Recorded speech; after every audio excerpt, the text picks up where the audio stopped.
Was the Chinese dragon or long actually real? It might be a creature that once lived in China. It lives underwater most of the year and mainly camps out in spring and summer. Its roar sounds like thunder, almost like it's calling its own name. This is the Yangtze alligator, known in Chinese as tuolong. Many scholars believe this animal inspired the long, the legendary creature said to command wind and rain.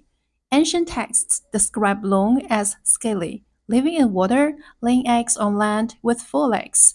Could this small reptile be the origin of the China's most famous mythical beast?